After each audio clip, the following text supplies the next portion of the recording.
So, good morning, students. So, today we are going to start our new chapter, that is pair of linear equations in two variables. Pair of linear equations in two variables. तो देखना बच्चे ध्यान से क्या करने वाले हैं हम इस चैप्टर में। लीनियर का मतलब होता है लाइन। लीनियर का मतलब होता है आपके पास में लाइन। तो देखना ध्यान से, लाइन में क्या करेंगे।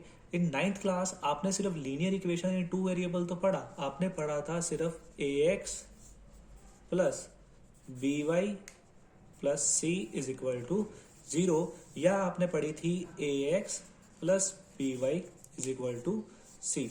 ये आपने general equation of a line पढ़ी थी, याद आ गया। पर यहाँ पे ना हमें चैप्टर में बोला गया हमारे पास में क्या प्रेजेंट होगा, पेयर प्रेजेंट होगा।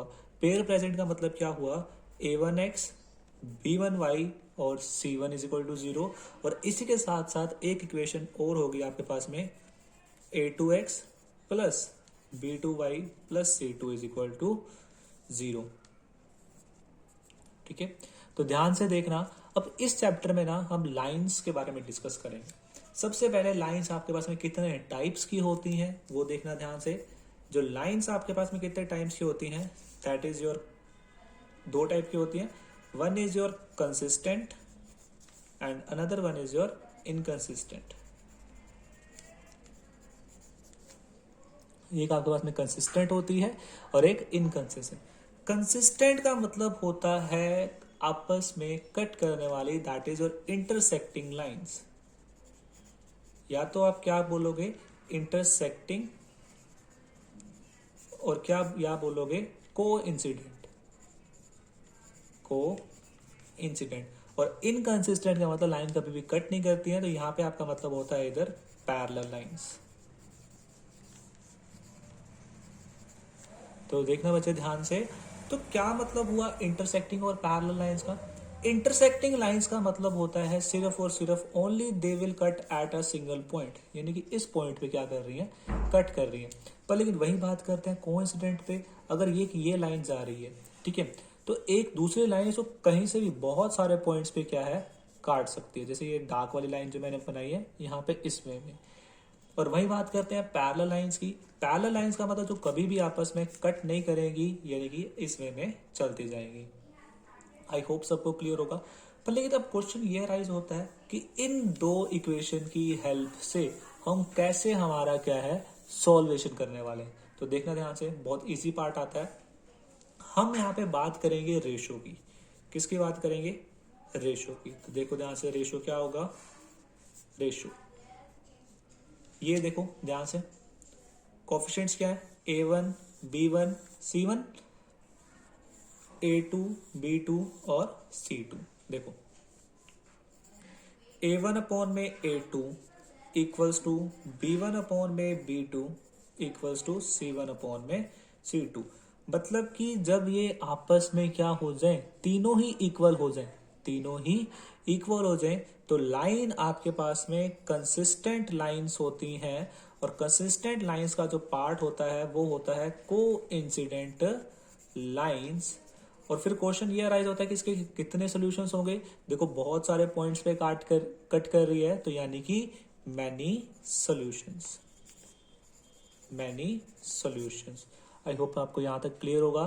फिर बात करते हैं, ये तो था फर्स्ट वाला। अगर आपके पास में a1 अपॉन में a2 इक्वल ना हो b1 अपॉन में b2, ठीक है, यही चेक करना है। c1 c2 में हमने जाना ही नहीं है, पहले ही अनइक्वल आ गया तो भी लाइन आपके पास में क्या होती है, कंसिस्टेंट लाइंस होती हैं। कंसिस्टेंट का मतलब आपस में कट करेंगी, बट लेकिन उसकी टाइप जो होती है वो इंटरसेक्टिंग होती है, इंटरसेक्टिंग लाइंस। अब इंटरसेक्टिंग लाइंस का मतलब क्या हुआ, इनके सॉल्यूशंस कितने होंगे। देखो ध्यान से, इंटरसेक्टिंग लाइंस ये थी, सिर्फ एक ही पॉइंट पे कट कर रही थी क्या, तो यानी कि यहाँ पे जो सॉल्यूशन होगा ओनली वन सॉल्यूशन।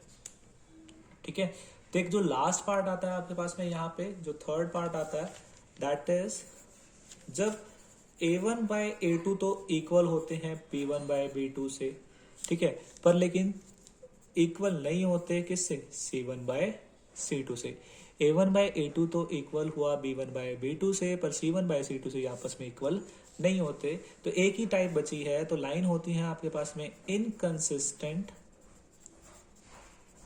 लाइन होती है इनकंसिस्टेंट, और आप कह सकते हो पैरेलल लाइन। क्या होगी? Parallel line. और आपको पता है पैरेलल लाइन कभी भी क्या है, कट नहीं करेगी, तो इनका कोई भी सोल्यूशन नहीं होने वाला। तो इसका आंसर आएगा नो सॉल्यूशंस। ठीक है, अब देखना बच्चे ध्यान से। अब हमारे पास में टॉपिक आता है कि एक्सरसाइज हम इनको ग्राफिकली कैसे सॉल्व करते हैं। ठीक है, पहले आप अपनी बुक अपने पास में ओपन करो। ठीक है, मैं क्वेश्चन यहाँ पे तो चलो आपको दिखा रहा हूँ, एक्सरसाइज 3.1 का क्वेश्चन डील कर रहे हैं, आंसर इसको आपको नोटबुक में लिख के दिखा रहा हूँ। तो देखना बच्चे ध्यान से, क्वेश्चन नंबर फर्स्ट है एक्सरसाइज 3.1 का। देखो, Aftab tell his daughter, Aftab ने अपनी बेटी को बोला 7 years ago। देखो यहाँ पे आफ्ताब और उसकी डॉटर की बात हो रही है, मतलब दो चीजों की बात हो रही है क्या? तो ध्यान से देखना, जब भी दो की बात हो रही है तो दो वेरिएबल्स आएंगे। आफ्ताब के लिए मान लिया x है और डॉटर के लिए मान लिया क्या है, y है। अब ध्यान से सुनना, क्या बोला गया कि 7 years ago, 7 years ago का मतलब 7 years पहले, यानी कि आफ्ताब की एज में से भी 7 माइनस करने पड़ेंगे और डॉटर की एज में से भी क्या करने पड़ेंगे, 7 को माइनस करना पड़ेगा। I was 7 time old as you were then, मतलब कि अगर 7 साल पहले जो आफ्ताब की एज थी वो 7 टाइम्स थी किसके, अब उसकी डॉटर की एज की। क्लियर हुआ यहाँ तक? अब इसको सॉल्व कर देते हैं, देखना ध्यान से। x minus 7 is equal to 7y minus का 49। देखना 7y इधर आके क्या हो जाएगा, माइनस, यानी कि x माइनस का 7y और माइनस का 49 ऐसे का ऐसे, माइनस 7 इधर आके क्या हो जाएगा, प्लस 7, यानी कि माइनस का 42। एक इक्वेशन तो आई ये, x minus 7y is equal to minus का 42।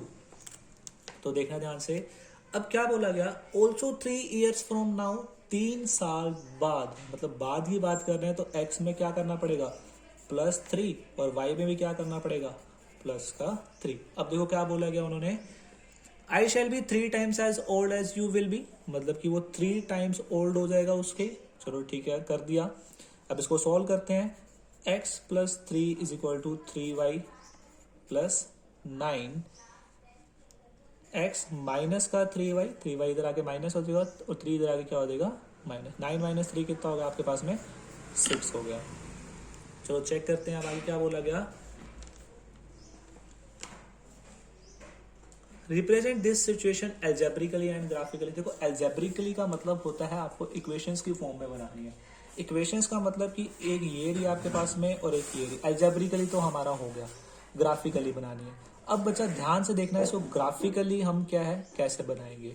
आप 9th क्लास में करते थे, ठीक है, क्या करोगे, टेबल बनाओगे,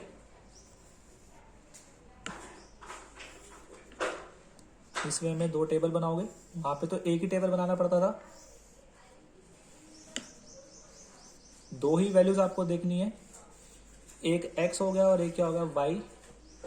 ठीक है, आपकी चॉइस से एक बार x को 0 रख देना और एक बार किसको 0 रखोगे, y को सिमिलरली यहाँ पे रखोगे। ये आपके पास में इक्वेशन हो जाएगी x minus 7y is equal to minus का 42, और ये इक्वेशन हो जाएगी आपके पास में x minus 3y is equal to 6। अब ध्यान से देखो, 9th क्लास का पार्ट आपके x को 0 रखा तो minus 7y is equal to minus 42, minus से माइनस कट हो जाएगा, y की वैल्यू 7 इधर आकर डिवाइड, तो y की वैल्यू क्या हो जाएगी, 6 हो जाएगी। अगर x y की वैल्यू आपने क्या रखी, 0 रखी, तो x की वैल्यू क्या हो जाएगी आपके पास में, माइनस का 42 हो गया।